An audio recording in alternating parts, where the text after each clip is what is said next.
पहला सवाल इस वक्त सबके जहन में यही है कि ये ऐतिहासिक फैसला इसलिए होगा क्योंकि इसे हिंदू मुस्लिम के लिहाज से ना देखा जाए।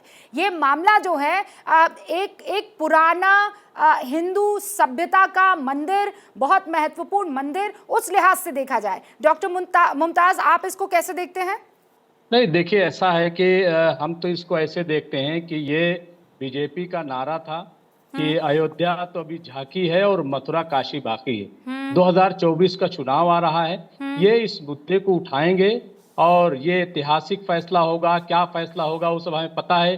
अयोध्या के सिलसिले में भी विष्णु शंकर जी जैन, सुन लीजिए दरअसल आप कि जो फैसला आया आस्था की बुनियाद पे आप देख लीजिए, और जो बातें जो वहाँ पे बहसें हुई थी उससे हटकर बिल्कुल फैसला आया था, उसको सारे हिंदुस्तान ने एक्सेप्ट किया, मुसलमानों ने भी एक्सेप्ट किया, कहीं कोई प्रोटेस्ट नहीं किया, सिर्फ इसलिए कि अब कोई बहस नहीं होगी। और इसीलिए ये जो हमारा ये प्लेसेस ऑफ वर्शिप एक्ट 91 बना था, वो इसीलिए बना था। यही कंट्रोवर्सी थी क्योंकि बार बार ये नारा दिया जा रहा था मथुरा और काशी का, लेकिन ये कहा गया कि अब ये सिर्फ जो है बाबरी मस्जिद और ये अयोध्या पर अप्लाई नहीं होगा, बाकी सब पर अप्लाई होगा। इसके बावजूद ये चीजें खोदी जा रही हैं। मुझे इनसे पूछना है कि कहां तक खोदा जाएगा ये हिंदुस्तान, भारत को कितना आप खोदेंगे, कहां तक खोद करके ले जाएंगे, क्या इसका नतीजा निकलेगा?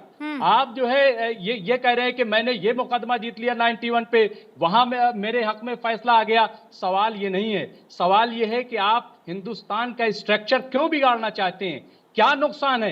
अगर काशी को आप देखेंगे तो पूरी दुनिया में एक मिनट रूबिका जी, पूरी दुनिया में मैंने पूरा इत्मीनान से आपको सुना और यकीन मानिए आपको यहाँ पर सबके दलीलों को सुना जाएगा और बहुत मोहब्बत से सुना जाएगा। आप इसके लिए बेफिक्र हो जाइए, हम सिर्फ लॉजिक पर बात करेंगे। अब आप कह रहे हैं पूरे हिंदुस्तान को खोदा जाएगा, मैं ये कह रही हूँ पूरे हिंदुस्तान को कुछ आक्रांताओं ने जब अपने कब्जे में किया और उसे ढकने की कोशिश की, और अब अगर उसे अनकवर किया जाए, मैं कह रहा हूं मैडम, सुनिए ना डॉक्टर मुमताज, मेरी बात तो सुनिए, मैंने सुना। कहां तक जाएंगे नहीं, कहां तक जाएंगे नहीं। आप ये थोड़ी बोल रहे हैं कि सारे के सारे मस्जिदों और सारे के सारे मंदिरों को आप समझिए ना सर, इनके नहीं, आप समझिए, चार महत्वपूर्ण भगवान, चार महत्वपूर्ण इलाके, वहां पर चाहे वो शंकर हो, चाहे वो कृष्ण हो, चाहे वो गणेश जी हो, मतलब मैं जितना इल्म मेरा है उसको समझ रही हूं।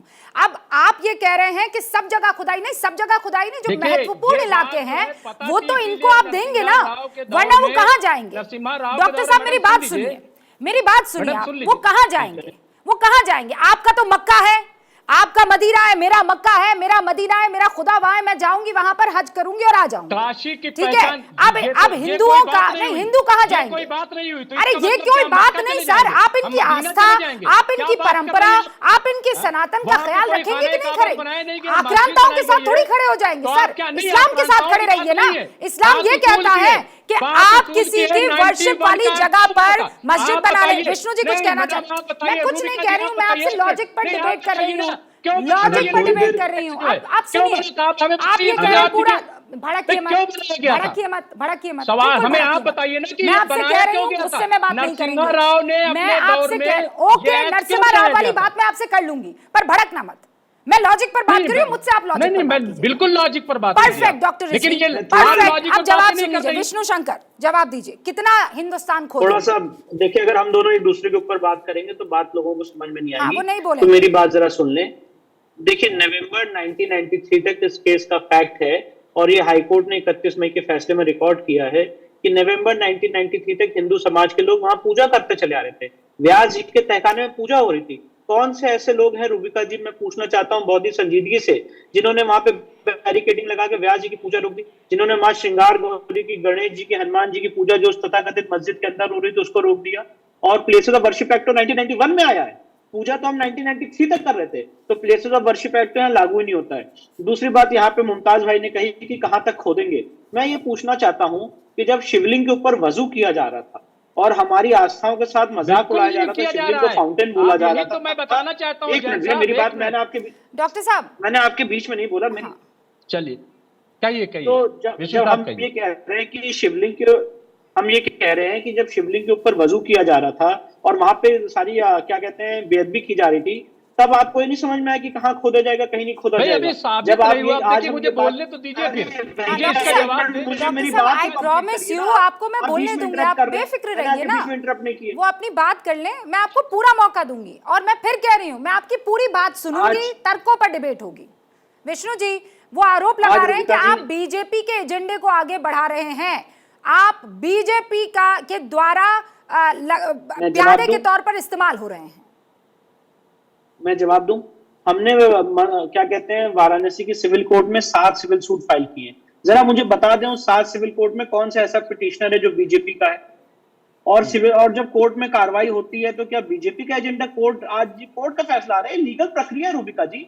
कोर्ट ने जब शिवलिंग की जांच डिसमिस की थी 14 अक्टूबर को, तब आपने नहीं कहा कि बीजेपी का एजेंडा बढ़ रहा है। जब सुप्रीम कोर्ट ने शिवलिंग की जांच पे स्टे लगा दिया तब बीजेपी का एजेंडा नहीं था।